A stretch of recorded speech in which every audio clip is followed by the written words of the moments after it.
Welcome back to the Double Dog Cast. Today's episode is one that might actually change how you love your dog. You buy us memory foam beds, and grain-free salmon kibble, and tiny sweaters when it gets cold outside. And we love that you try. We really do. But here's the hard truth. We don't understand human currency. We don't know how much that bed cost. We don't comprehend what a human kiss means. We're not wired that way. A lot of the things you do to show love actually confuse us, and some of them give us genuine anxiety. If you think our ultimate dream is just endless treats and belly rubs, you're missing a much deeper connection with us. What we actually crave from you is rooted in thousands of years of evolutionary biology and pack dynamics. Today, we're covering 6 acts of love your dog desperately hopes to receive from you for their entire life. Let's go. Act 1. The olfactory hug. This one is going to surprise a lot of you because it costs literally nothing. In the human world, you show love through touch, but our primary way of experiencing the world is through our nose. Our olfactory cortex processes information on a level you genuinely cannot fathom. Smell is our superpower, not hearing. Your unique scent is the biological equivalent of a warm, comforting blanket to us.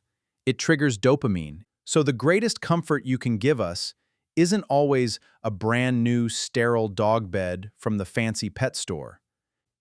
It's leaving a worn, unwashed t-shirt in our sleeping area when you leave the house. That's it. That's love. Letting us sleep surrounded by your scent is the dog equivalent of you holding our hand while we rest. You spent $200 on an orthopedic bed and we dragged your dirty laundry onto it. Now you know why. Haha, you got mad at us for stealing your shirt off the floor. We were self-medicating with your smell. Very different thing. Next time we steal your clothes, don't yell. We needed you close, and that was the closest we could get. Act 2. The safari walk. And this one is going to make some of you feel genuinely guilty. Most of you see walking the dog as a chore. A quick loop around the block so we can use the bathroom. But from our evolutionary perspective, a walk is not about cardio. It's a foraging expedition, an information-gathering mission. When you constantly pull on the leash and rush us along, you're depriving us of our most basic natural instinct. True love is a walk where we can stop, sniff, and analyze every blade of grass for as long as we want. Engaging our nose exercises our brain and releases massive amounts of serotonin. It's our version of reading the morning newspaper. Haha, you scroll your phone for 45 minutes on the toilet, but we can't sniff a tree for 30 seconds. Explain that. A 20-minute safari walk tires us out more than a 40-minute rush jog. Our brain needs work too, not just our legs. Next time we stop at that fire hydrant, don't pull, just stand there. Let us read. It matters more than you think. Act 3. Autonomy and consent. And honestly, this is the one that most people have never even thought about. We are essentially captive animals. You control when we eat, where we sleep, when we go outside, everything. Giving us a choice is one of the most profound acts of love you can offer. Just a small choice. Enough. Try the 3-second rule. Next time you pet your dog, pet us for 3 seconds, then pull your hand away. If we nudge you, lean in, or paw at you, that's enthusiastic consent. We're saying yes. If we look away, lick our lips, or just sit there, we're politely asking for space, and that needs to be respected. Respecting our boundaries builds a foundation of deep, unbreakable trust. You're telling us our body is our own. You're saying you are safe with me. And for a captive animal, hearing that changes everything about the relationship. Haha, you wouldn't hug a coworker for 5 minutes without asking, but you squeeze your dog until it squirms. Boundaries. We love your affection. We just want to be asked first sometimes. That's not rejection, that's trust being built. Act 4. Nervous system co-regulation. This one has real science behind it, and it will change how you behave around your dog. Dogs have mirror neurons that specifically tune into human emotions. We're not just watching you, we're absorbing you. Studies measuring heart rate variability have shown that a dog's nervous system will literally synchronize with its owners. If you are chronically stressed, yelling, or anxious, we physically feel that tension inside our own body. It's not optional. Your stress becomes our stress. Your anxiety becomes our anxiety. We're emotional sponges, and we can't turn it off. So one of the greatest acts of love you can offer is just being calm. That's it. Being our emotional anchor. A deep breath, a slow, soothing voice, projecting calm energy when things get chaotic. You are our emotional shield against a scary world, and most of you don't even realize you have that power over us. Haha, you had a meltdown over a parking ticket and your dog stress vomited in the back seat. That's co-regulation working in reverse. We're not asking you to be perfect, just aware.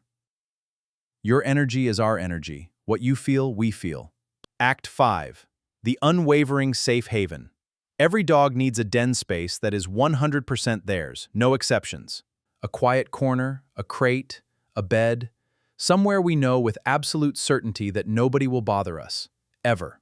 Love is creating that space and enforcing a strict household rule. When the dog is in this space, nobody touches them.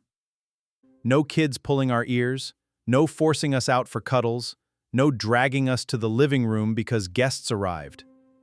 In the wild, animals need a secure place to retreat and recover from sensory overload. That instinct is still in us. By giving us a sacred, untouched safe haven, you are honoring our most ancient survival instinct. That's deep love. Your dog hid under the bed during your dinner party and you dragged it out to say hi? Safe space violated. We're not being antisocial, we're recovering. And when that recovery gets interrupted, we lose trust in the only safe place we had. Give us one space, just one, where the world can't reach us.